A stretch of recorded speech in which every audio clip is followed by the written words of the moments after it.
Hi my beautiful viewers, ಹೇಗಿದ್ದೀರಾ? ಎಲ್ಲರೂ ಚೆನ್ನಾಗಿದ್ದೀರಲ್ವಾ? Welcome back to my YouTube channel. ಯಾರೆಲ್ಲ ನನ್ನ ಚಾನಲನ್ನು ನೋಡ್ತಾ ಇದ್ದೀರಾ, ಸಬ್ಸ್ಕ್ರೈಬ್ ಮಾಡಿಕೊಂಡು ವಿಡಿಯೋನ ಪೂರ್ತಿಯಾಗಿ ನೋಡಿ. ಎಲ್ಲೂ ಕೂಡ ಸ್ಕಿಪ್ ಮಾಡಬೇಡಿ. ಲೈಕ್ ಮಾಡಿ, ಶೇರ್ ಮಾಡಿ, ಕಮೆಂಟ್ ಮಾಡೋದನ್ನು ಮರಿಬೇಡಿ. ಅದೇ ರೀತಿಯಾಗಿ ಸ್ಕಿಪ್ ಕೂಡ ಮಾಡಬೇಡಿ, ಯಾಕಂದರೆ ತುಂಬ ಇಂಟ್ರೆಸ್ಟಿಂಗ್ ಆಗಿರೋವಂಥ ವಿಡಿಯೋ ಅಂತ ಹೇಳಿದ್ರು ತಪ್ಪಾಗೋದಿಲ್ಲ. ಬೆಳಗ್ಗೆ ಟೈಮು ಯಾರೆಲ್ಲ ಕಂಟಿನ್ಯೂಸ್ ಆಗಿ ನಾನು ಡೈಲಿ ವ್ಲಾಗನ್ನು ನೋಡ್ತಾ ಇರ್ತೀರಾ, ಸೊ ಅವ್ರಿಗೆ ಕಂಟಿನ್ಯೂಟಿ ಸಿಗುತ್ತೆ. ಏನಿದು ದಿನಕ್ಕೆ ಒಂದೊಂದು ತೋರಿಸ್ತಾ ಇರ್ತಾರೆ ಅಂತ ಅಂದ್ಬಿಟ್ಟು ಅವ್ರಿಗೆ ಗೊತ್ತಿರುತ್ತೆ ನಾನು ಯಾಕೆ ಈ ರೀತಿಯಾಗಿ ಮಾಡ್ತಾ ಇರೋದು ಅಂತ ಹೇಳಿ. ಇವತ್ತು ಬೆಳಗ್ಗೆನೂ ಕಾಫಿ, ಟೀ, ಹಾಲು, ಅದ್ರ ಬದಲಾಗಿ ಜೀರಿಗೆ ನೀರು ಅಥವಾ ಜೀರಿಗೆ ಕಷಾಯ ಅಂದರೂ ಕೂಡ ತಪ್ಪಾಗಲ್ಲ. ನಾನು ಜೀರಿಗೆ ಕಷಾಯನ ಮಾಡಿದೆ. ಅಂದರೆ ಒಂದು ಲೋಟ ನೀರು ಹಾಕಿ ಒಂದು ಮುಕ್ಕಾಲು ಭಾಗ ಬರೋ ತನಕ ಚೆನ್ನಾಗಿ 1 ಸ್ಪೂನು ಅಥವಾ 1.5 ಸ್ಪೂನಷ್ಟು ಜೀರಿಗೆ ಹಾಕ್ಬಿಟ್ಟು ಕುದಿಯೋದಕ್ಕೆ ಇಟ್ಟಿದ್ದೆ. ಚೆನ್ನಾಗಿ ಕುದೀತಾ ಇದೆ ನೋಡಿ, ಕಲರ್ ಕೂಡ ಬಿಟ್ಟಿರುತ್ತೆ. ಸೊ ಆ ಟೇಸ್ಟು ಕೂಡ ಬಂದಿರುತ್ತೆ ಆ ನೀರಿಗೆ. ಇದನ್ನು ಕುಡಿಯೋದ್ರಿಂದ ಸ್ವಲ್ಪ ವೆಯ್ಟ್ ಲಾಸ್ ಆಗುತ್ತೆ ಅಂತ ಗೊತ್ತಾಯಿತು. ಅದೇ ರೀತಿಯಾಗಿ ಹೊಟ್ಟೆ ಕೂಡ ಕ್ಲೀನ್ ಆಗುತ್ತೆ, ಗ್ಯಾಸ್ಟ್ರಿಕ್ ಕೂಡ ಕಡಿಮೆ ಆಗುತ್ತೆ ಅಂತ ಗೊತ್ತಾಯಿತು. ನಮಗೆ ಡೈಜೆಷನ್ಗೆ ತುಂಬ ಚೆನ್ನಾಗಿ ಹೆಲ್ಪ್ ಮಾಡುತ್ತೆ ಅಂತ ಗೊತ್ತಾಯಿತು. ಸೊ ಅದಕ್ಕೆ ಇದನ್ನು ಕೂಡ ಮನೆಯಲ್ಲಿ ಎಲ್ರಿಗೂ ಇರಲಿ ಅಂತೇಳಿ ಬೆಳಗ್ಗೆ ಟೈಮ್ನಲ್ಲೇ ಕೊಡ್ತಾ ಇರೋದು. ಕಾಫಿ, ಟೀ ಏನು ತೊಗೊಂಡಿಲ್ಲ ಇವತ್ತು, ಜೀರಿಗೆ ನೀರನ್ನೇ ತೊಗೊಂಡಿರೋದು. ಉಳಿದಿರೋ ಅಂಥ ಜೀರಿಗೆನ ನೀವು ಅಡುಗೆಗೆ ಬೇಕಾದರೂ ಹಾಕ್ಕೊಳ್ಬೋದು, ಅದನ್ನು ಎಸೆಯೋ ಅವಶ್ಯಕತೆ ಏನು ಇರೋದಿಲ್ಲ. ನಾನು ಇದನ್ನು ನೋಡಿ ಹಿಂಗೆ ನೀಟಾಗಿ ಸ್ಟ್ರೈನ್ ಮಾಡ್ತಾಯಿದ್ದೀನಿ. ಮಗ ಇದನ್ನೆಲ್ಲ ಕುಡಿಯೋದಿಲ್ಲ, ನಾನು, ಮನೆಯವರು ಮತ್ತು ಮಗಳು 3 ಜನಕ್ಕೋಸ್ಕರ ಇದನ್ನು ಮಾಡ್ಕೊಂಡಿದ್ದೆ. ಅದೇನಷ್ಟು ಕಹಿ ಅಂತ ಕೂಡ ಏನು ಅನಿಸೋದಿಲ್ಲ ಸ್ನೇಹಿತರೆ, ಆರಾಮ್ಸೆ ಕುಡಿಬೋದು. ಆ ಫ್ಲೇವರ್ ಇರುತ್ತೆ ಅಷ್ಟೇ, ಮತ್ತು ಅದರಲ್ಲಿ ಏನು ಟೇಸ್ಟ್ ಆ ಥರ ಏನು ಬರೋದಿಲ್ಲ. ಆರೋಗ್ಯಕ್ಕೆ ಒಳ್ಳೆಯದು ಅಂತ ಹೇಳಿದ ಮೇಲೆ ಯಾಕೆ ಇದನ್ನು ಮಿಸ್ ಮಾಡ್ಕೊಬೇಕು ಅಲ್ವಾ?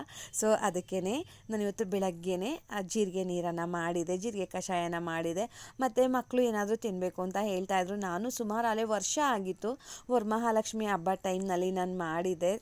ಆವಾಗ ರೆಸಿಪಿ ಬೇಕು ಅಂತ ಹೇಳಿಬಿಟ್ಟು ಕೂಡ ಮಾಡಿದೆ. ಸೊ ಇದು ಯಾಕೋ ತಿನ್ನಬೇಕು ಅಂತ ಅನ್ನಿಸ್ತು, ಮಕ್ಕಳು ಕೂಡ ಕೇಳ್ತಾಯಿದ್ರು ಅಂತ ಹೇಳಿ ಕರ್ಜಿಕಾಯಿ ಮಾಡಿದೆ. ತುಂಬ ಅಂದರೆ ತುಂಬ ಚೆನ್ನಾಗಿದೆ. ಇದ್ರದ್ದು ವೀಡಿಯೋನ ನಾನು ಡಿಸ್ಕ್ರಿಪ್ಷನಲ್ಲಿ ಮೆನ್ಷನ್ ಮಾಡ್ತೀನಿ. ತುಂಬ ಚೆನ್ನಾಗಿರೋವಂಥ ರೆಸಿಪಿ. ಮತ್ತು ಅದೇ ರೀತಿಯಾಗಿ 2 ದಿನಕ್ಕೆ 1600 ಹೋಗಿತ್ತು, 1.6K ಹೋಗಿತ್ತು. ಅದು ಒಂಥರ ಖುಷಿ ಇದೆ.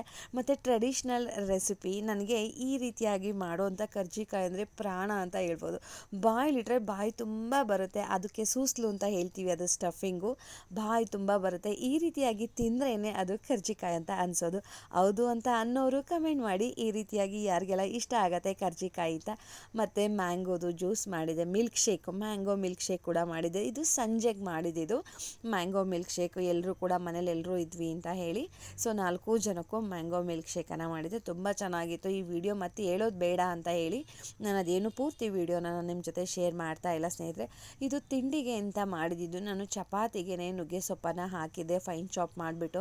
ಅದು ಇರಲಿ ಅಂತ ಹೇಳಿಬಿಟ್ಟು. ಸೊ ಸ್ವಲ್ಪ ನಾನು ಡಯಟ್ ಪ್ಲ್ಯಾನಲ್ಲಿ ಇದ್ದೀನಿ ಅಂತ ಅಂದರೆ ಸ್ವಲ್ಪ ಹೇಳ್ತಾ ಹೋಗ್ತೀನಿ ಅಷ್ಟೇ. ನಾನು ಹೇಳ್ದಾಗೆ ಇದು ನಾನು ಯಾರು ರೆಫರೆನ್ಸ್ ಮೇಲೂ ಮಾಡ್ತಾ ಇಲ್ಲ, ಮತ್ತು ಇದನ್ನು ಫಾಲೋ ಮಾಡಿ ಅಂತ ಕೂಡ ಹೇಳ್ತಾ ಇಲ್ಲ. ನಾನು ನನ್ನ ಮೆಥಡಲ್ಲಿ ಸ್ವಲ್ಪ ಡಯಟನ್ನು ಮಾಡೋಣ ಅಂತ ಮಾಡ್ತಾ ಇರೋವಂಥದ್ದು. ರಾಗಿ ಮಾಲ್ಟ್ ನಿಮಗೆ ಗೊತ್ತೇ ಇದೆ, ನಾನು ಅದಕ್ಕೆ ಏನೆಲ್ಲ ಹಾಕಿ ಪುಡಿ ಮಾಡಿಸ್ಕೊಂಡಿದ್ದೆ ರಾಗಿಗೆ ಅಂತ ಹೇಳಿ ಆ ವಿಡಿಯೋ ಕೂಡ ಇದೆ. ನಾನು ಹೇಳ್ದಾಗೆ ಕಂಟಿನ್ಯೂ ಆಗಿ ಯಾರೆಲ್ಲ ನನ್ನ ವ್ಲಾಗನ್ನು ನೋಡ್ತಾ ಇರ್ತೀರ, ಒಂದು ಸ್ವಲ್ಪ ಐಡಿಯಾ ಬಂದಿರುತ್ತೆ, ಓ ಇವರು ಈ ರೀತಿಯಾಗಿ ಮಾಡ್ತಾರೆ ಅಂತ ಹೇಳಿ. ವಿಡಿಯೋಗೆ ಅಂತಲೇ ಮಾಡ್ತಾ ಇಲ್ಲ, ನಾನು ಮಾಡೋ ಅಂಥ ಅಡುಗೆಗಳಾಗ್ಬೋದು ಅಥವಾ ಸಮಥಿಂಗ್ ಸ್ವೀಟ್ಸ್ ಆಗ್ಬೋದು, ಈ ರೀತಿಯಾಗಿರೋವಂಥ ವೀಡಿಯೋಸನ್ನು ನಾನು ನಿಮ್ಮ ಜೊತೆ ಶೇರ್ ಮಾಡ್ತಾ ಇರೋದು. ನಾನು ವೀಡಿಯೋಗೋಸ್ಕರ ಇದೆಲ್ಲ ಏನು ಮಾಡ್ತಾ ಇಲ್ಲ. ನನ್ನ ಸರ್ಕಲಲ್ಲಿ ನನ್ನ ಫ್ರೆಂಡ್ ಸರ್ಕಲ್ ಆಗ್ಬೋದು, ರಿಲೇಟಿವ್ಸ್ ಆಗ್ಬೋದು, ಅವರು ಇಷ್ಟು ಚೆನ್ನಾಗಿ ಮಾಡ್ತಾ ಇರ್ತೀರಾ, ಇಷ್ಟು ಒಳ್ಳೆ ರೆಸಿಪಿಗಳನ್ನು ಮಾಡ್ತೀರಾ, ನೀವು ಯಾಕೆ ಟ್ರೈ ಮಾಡಬಾರ್ದು ಅಂತ ಹೇಳಿದ ಮೇಲೆ ನಾನು ಈ ರೀತಿಯಾಗಿ ಯೂಟ್ಯೂಬ್ ಚಾನಲನ್ನು ಓಪನ್ ಮಾಡಿದ್ದು. ಒಂದು ಖುಷಿ ಇದೆ, ಯಾರಾದರೂ ಕಮೆಂಟ್ ಹಾಕಿದ್ರೆ ಒಂದು ಆ ಖುಷಿ ಎಕ್ಸ್ಪ್ರೆಸ್ ಮಾಡೋದು ಕೂಡ ಆಗೋದಿಲ್ಲ. ಹೌದಲ್ವಾ? ಎಷ್ಟು ಚೆನ್ನಾಗಿದೆ ಅಲ್ವಾ? ಒಂಥರ ಖುಷಿ ಆಗುತ್ತೆ. ನೆಗೆಟಿವ್ ಹಾಕಿದ್ರೆ ತಲೆನೇ ಕೆಡಿಸ್ಕೊಳ್ಳೋದಿಲ್ಲ. ನೆಗೆಟಿವ್ ತಾನೇ, ಐ ಡೋಂಟ್ ಕೇರ್ ಅಂತೀರಿ. ಯಾಕಂದರೆ ಯಾರು ನೆಗೆಟಿವ್ ಕಮೆಂಟ್ ಮಾಡೋರು ಬರೋದಿಲ್ಲ ರೀ, ನಮ್ಗೆ ಯಾರು ಹೆಲ್ಪ್ ಮಾಡೋದಿಲ್ಲ. ಪ್ರತಿ ಒಂದು ವಿಷಯಕ್ಕೂ ಕೂಡ ಒಂಥರ ನಾನು ಅದು ಹೇಳೋದಕ್ಕೆ ಯಾವ ರೀತಿ ಎಕ್ಸ್ಪ್ರೆಸ್ ಮಾಡಬೇಕಂತ ಗೊತ್ತಾಗ್ತಾ ಇಲ್ಲ. ಸೊ ಅವ್ರನ್ನ ಯಾವಾಗಲೂ ಅಷ್ಟೇ ಇಗ್ನೋರ್ ಮಾಡ್ತಾ ಇರಬೇಕು. ನಮ್ಮನ್ನು ಯಾರು ಇಷ್ಟಪಡ್ತಾರೆ ಅವ್ರ ಜೊತೆ ತುಂಬ ಚೆನ್ನಾಗಿರಬೇಕು. ನಮ್ಮ ಬಗ್ಗೆ ಸ್ವಲ್ಪ ಈ ರೀತಿಯಾಗಿ ನೆಗೆಟಿವ್ ಆಗಿ ಕಮೆಂಟ್ಸ್ ಆಗ್ಬೋದು, ಮಾತಾಗ್ಬೋದು ಬರ್ತಾ ಇದೆ ಅಂದರೆ ಆದಷ್ಟು ಅನ್ನೋದಕ್ಕಿಂತ ಪೂರ್ತಿಯಾಗಿ ಇಗ್ನೋರ್ ಮಾಡಿಬಿಟ್ರೆ ನೋಡಿ ಲೈಫ್ ತುಂಬ ಚೆನ್ನಾಗಿರುತ್ತೆ. ಅದ್ರ ಬಗ್ಗೆ ತಲೆ ಕೆಡಿಸ್ಕೊಂಡು ಹುಳ ಬಿಟ್ಕೊಂಡು ಬೇಡವೇ ಬೇಡ. ನಮ್ಮ ಹೆಲ್ತನ್ನು ಹಾಳು ಮಾಡಿಕೊಂಡು ಒಂದು ನೆಮ್ಮದಿ ಕೂಡ ಇರೋದಿಲ್ಲ. ಒಂಥರ ಮೈಂಡ್ ಏನೋ ಅಷ್ಟು ರಿಲ್ಯಾಕ್ಸ್ ಅಂತ ಅನಿಸೋದಿಲ್ಲ ನೀವೇನು ಮಾಡಿದ್ರು ಕೂಡ. ಸೊ ಬೇಡವೇ ಬೇಡ.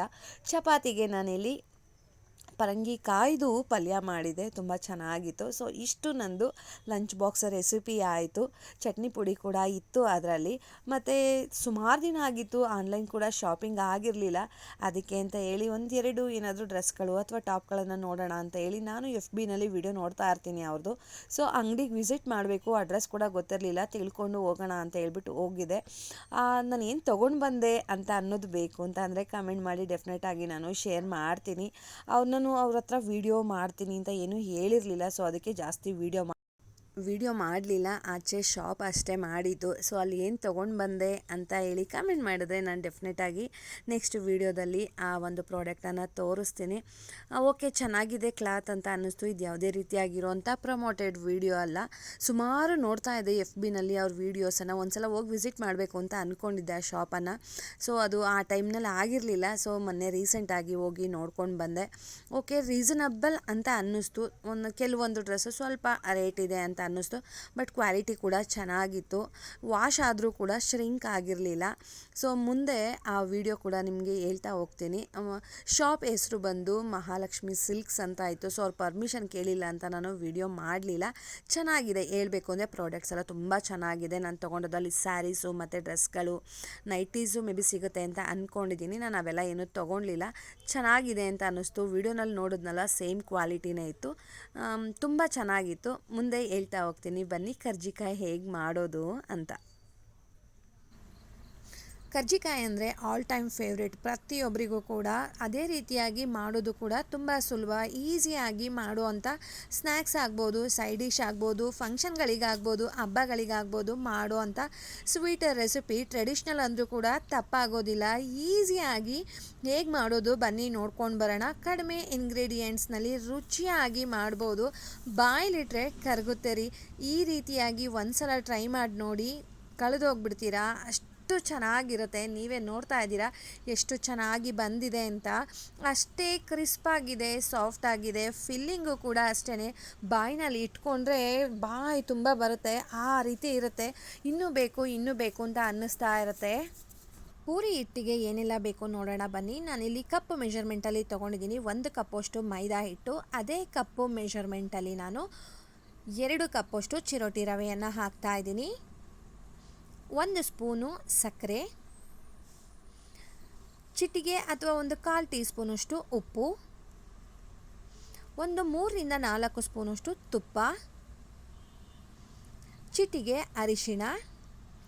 ಇಷ್ಟನ್ನು ಡ್ರೈ ಮಿಕ್ಸ್ ಮಾಡ್ಕೊಳ್ಳೋಣ. ಚೆನ್ನಾಗಿ ಮೈದಾ ಹಿಟ್ಟು ಎಲ್ಲ ಪ್ರತಿಯೊಂದು ಕೂಡ ಹೊಂದ್ಕೊಬೇಕು. ಆ ರೀತಿಯಾಗಿ ಡ್ರೈ ಮಿಕ್ಸ್ ಮಾಡ್ಕೊಳ್ಳೋಣ. ಈ ರೀತಿ ಮಾಡಿದ್ರೆ ಬಾಯ್ಲಿಟ್ರೆ ಕರ್ಗೋಗುತ್ತೆ, ಕ್ರಿಸ್ಪಾಗಿರುತ್ತೆ. ನೀವು ತಿಂಗಳು ತನಕ ಇಟ್ಟರೂ ಕೂಡ ಅದು ಮೆತ್ತವಾಗೋದಿಲ್ಲ, ಅದೇ ಕ್ರಿಸ್ಪಿನೆಸ್ ಇರುತ್ತೆ ಸ್ನೇಹಿತರೆ. ಈ ರೀತಿಯಾಗಿ ಒಂದ್ಸಲ ಟ್ರೈ ಮಾಡಿ ನೋಡಿ. ಈ ರೀತಿಯಾಗಿ ಅದು ಉಂಡೆ ಶೇಪಿಗೆ ಬರಬೇಕು. ಜಸ್ಟ್ ಅದು ಒಂದು ಶೇಪ್ ಬರಬೇಕು ಅಷ್ಟೇ, ಅಷ್ಟಿದ್ರೆ ಕರೆಕ್ಟಾಗಿದೆ ಅಂತ. ಇವಾಗ ಇದಕ್ಕೆ 2 ಸ್ಪೂನಷ್ಟು ಎಣ್ಣೆಯನ್ನು ಬಿಸಿ ಮಾಡಿ ಹಾಕ್ಕೊಂಡಿದ್ದೀನಿ. ಎಣ್ಣೆ ಹಾಕೋದ್ರಿಂದ ಕ್ರಿಸ್ಪಿನೆಸ್ಸು ತುಂಬ ಚೆನ್ನಾಗಿ ಬರುತ್ತೆ ಮತ್ತು ಸಾಫ್ಟಾಗಿ ಇರುತ್ತೆ. ಇದನ್ನೆಲ್ಲ ಡ್ರೈ ಮಿಕ್ಸ್ ಮಾಡ್ಕೋತಾ ಇದ್ದೀನಿ. ಇವಾಗ ಇದಕ್ಕೆ ಸ್ವಲ್ಪನೇ ನೀರನ್ನು ಹಾಕ್ಕೊಂಡು ಪೂರಿ ಹಿಟ್ಟಿನ ಅದಕ್ಕೆ ಕಲಿಸ್ಕೊಳ್ಬೇಕು. ಅಂದರೆ ಚಪಾತಿ ಹಿಟ್ಟು ಅಂತ ಹೇಳ್ತೀವಲ್ವ, ಅದಕ್ಕೆ ಕಲಿಸ್ಕೊಬೇಕು. ಈ ರೀತಿಯಾಗಿ ಈ ಒಂದು ಕನ್ಸಿಸ್ಟೆನ್ಸಿ ಇತ್ತು ಅಂದರೆ ಪರ್ಫೆಕ್ಟಾಗಿದೆ. ಸ್ವಲ್ಪ ತೆಳುವಾಗಿಯೇ ಕಲಿಸ್ಕೊಳ್ಳೋಣ.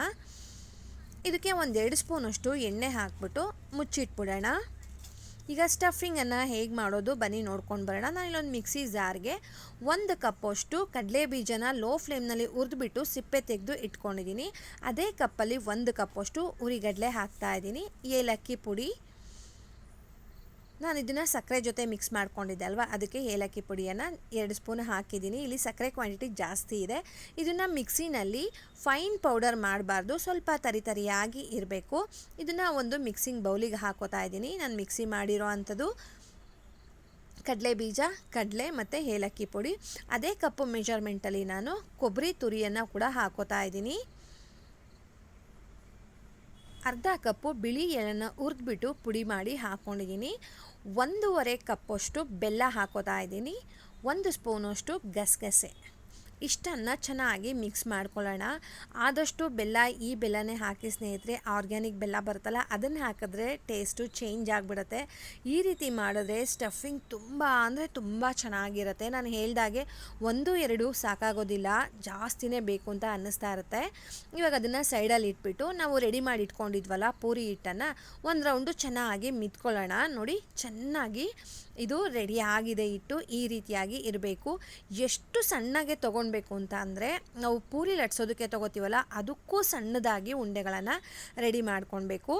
ಆ ಉಂಡೆನ ರೆಡಿ ಮಾಡ್ಕೊಂಡ್ಮೇಲೆ ಹಿಟ್ಟಲ್ಲಿ ನಾನು ಡಿಪ್ ಮಾಡಿ ತೊಗೊಂಡಿದ್ದೀನಿ. ನಾನಿಲ್ಲಿ ಮೈದಾ ಹಿಟ್ಟಲ್ಲೇ ಡಿಪ್ ಮಾಡಿ ತೊಗೊಂಡಿರೋದು.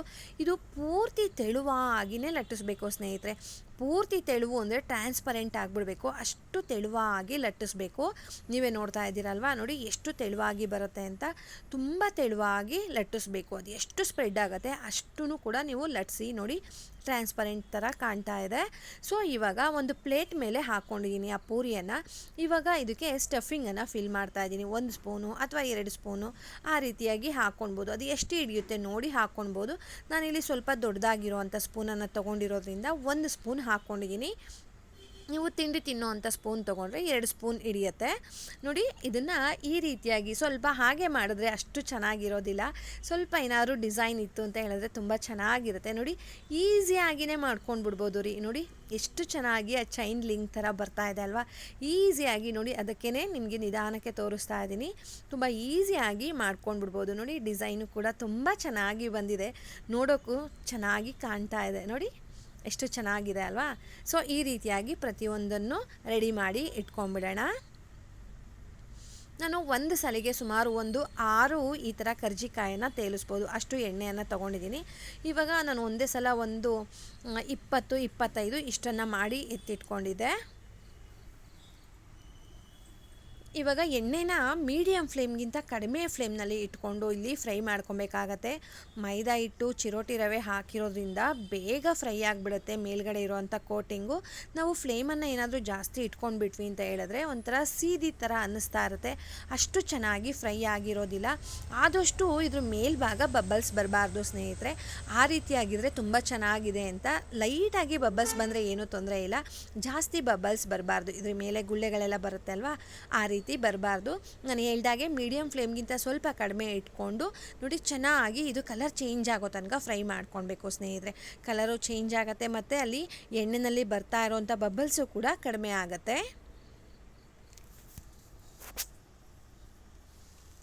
ನೋಡಿ ಹಿಂಗೆ ಎರಡೂ ಕಡೆನೂ 2-3 ಸಲ ಈ ರೀತಿಯಾಗಿ ಉಲ್ಟಾ ಮಾಡಿಕೊಂಡು ಚೆನ್ನಾಗಿ ಫ್ರೈ ಮಾಡ್ಕೊಳ್ಳೋಣ.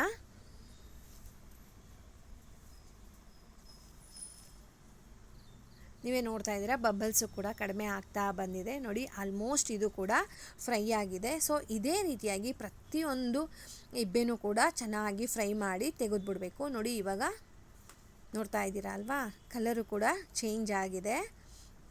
ಇವಾಗ ಎಣ್ಣೆಯಿಂದ ಸಪ್ರೇಟ್ ಮಾಡ್ಕೋತಾ ಇದ್ದೀನಿ. ಸೊ ಇದೇ ರೀತಿಯಾಗಿ ಪ್ರತಿಯೊಂದು ಇಬ್ಬೆನೂ ಕೂಡ ರೆಡಿ ಮಾಡಿ ಇಟ್ಕೊಂಡಿದ್ದೀನಿ. ನೀವೇ ನೋಡಿ ಎಷ್ಟು ಚೆನ್ನಾಗಿ ಬಂದಿದೆ ಅಂತ. ತುಂಬ ಅಂದರೆ ತುಂಬ ಚೆನ್ನಾಗಿ ಬಂದಿತ್ತು. ನಾನು ಹೇಳ್ದಾಗೆ ತುಂಬ ಈಸಿ ಮೆಥಡು ಅಂತ ಹೇಳ್ಬೋದು. ಈ ರೀತಿಯಾಗಿ ಒಂದು ಸಲ ಟ್ರೈ ಮಾಡಿ ನೋಡಿ, ನಿಮಗೆ ಇಷ್ಟ ಆಗುತ್ತೆ. ಮತ್ತು ರುಚಿನೂ ಕೂಡ ಅಷ್ಟೇ, ನಾವು ಹಾಕಿರೋಂಥ ಸ್ಟಫಿಂಗ್ ಎಲ್ಲ ಕೂಡ ಅಷ್ಟೇ ತುಂಬ ಚೆನ್ನಾಗಿದೆ. ಕಡಲೆ ಬೀಜ ಆಗ್ಬೋದು, ಬಿಳಿ ಎಳ್ಳು ಆಗ್ಬೋದು, ಗಸಗಸೆ, ಕಡಲೆ, ಕೊಬ್ಬರಿ ಪ್ರತಿಯೊಂದು ಕೂಡ ತುಂಬ ಅಂದರೆ ತುಂಬ ಚೆನ್ನಾಗಿದೆ. ರುಚಿ ಕೂಡ ತುಂಬ ಚೆನ್ನಾಗಿ ಬರುತ್ತೆ. ನಾನು ಹೇಳ್ದಾಗೆ ತಿಂಗಳ ತನಕ ಇಟ್ಟರೂ ಕೂಡ ಸ್ವಲ್ಪ ಕೂಡ ಮೆತ್ತು ಆಗೋದಿಲ್ಲ, ಅದೇ ಕ್ರಿಸ್ಪಿನೆಸ್ ಇರುತ್ತೆ. ಸೊ ಈ ಥರ ಒಂದು ಸಲ ಯಾರಾದರೂ ಟ್ರೈ ಮಾಡಿದ್ದೀನಿ, ಈ ವಿಡಿಯೋ ನೋಡಿ ಅಂತ ಅನ್ನೋ ಹಾಗಿದ್ರೆ ಕಮೆಂಟ್ ಮಾಡಿ. ಮಿಸ್ ಮಾಡಿದೆ, ನಾನು ವೆಯ್ಟ್ ಮಾಡ್ತಾ ಇರ್ತೀನಿ, ಮಿಸ್ ಮಾಡಿದೆ ನೀವು ಕಮೆಂಟ್ ಮಾಡಿ ಸ್ನೇಹಿತರೆ. ತುಂಬ ಚೆನ್ನಾಗಿ ಬರುತ್ತೆ. ಇದು ಹಾಳಾಯಿತು ಅನ್ನೋ ಪ್ರಮೇಯನೇ ಬರೋದಿಲ್ಲ. ಕರೆಕ್ಟು ಮೆಷರ್ಮೆಂಟಲ್ಲಿ ತೋರಿಸಿದ್ದೀನಿ, ಪರ್ಫೆಕ್ಟಾಗಿ ಬಂದಿದೆ. ನೀವೇ ನೋಡ್ತಾ ಇದ್ದೀರಾ. ಬಬಲ್ಸು ಕೂಡ ಅಷ್ಟೇ ಬಂದಿಲ್ಲ, ಎಲ್ಲೋ ಒಂದೊಂದು ಚಿಕ್ಕದಾಗಿ ಬಂದಿದೆ ಅಷ್ಟೇ, ಜಾಸ್ತಿ ಬಬಲ್ಸು ಕೂಡ ಬಂದಿಲ್ಲ. ನೋಡಿ ಇಷ್ಟು ಫ್ರೈ ಮಾಡಿಕೊಂಡ್ರೆ ಸಾಕು, ಪೂರ್ತಿಯಾಗಿ ಫ್ರೈ ಮಾಡೋಕ್ಕೆ ಹೋಗಬಾರ್ದು, ಪೂರ್ತಿ ಡಾರ್ಕ್ ಕಲರ್ ಬರೋ ತನಕ. ಯಾಕಂದರೆ ಒಳಗೆ ಹಾಕಿರುವಂಥ ಸ್ಟಫಿಂಗು ಕೂಡ ನಾವು ಫ್ರೈ ಮಾಡಿ ಪುಡಿ ಮಾಡಿರೋದಲ್ವಾ, ಅದಕ್ಕೆ. ಹೋಗಿ ಬರಲಾ? ಬಾಯ್ ಸ್ನೇಹಿತರೆ, ನಮಸ್ತೆ.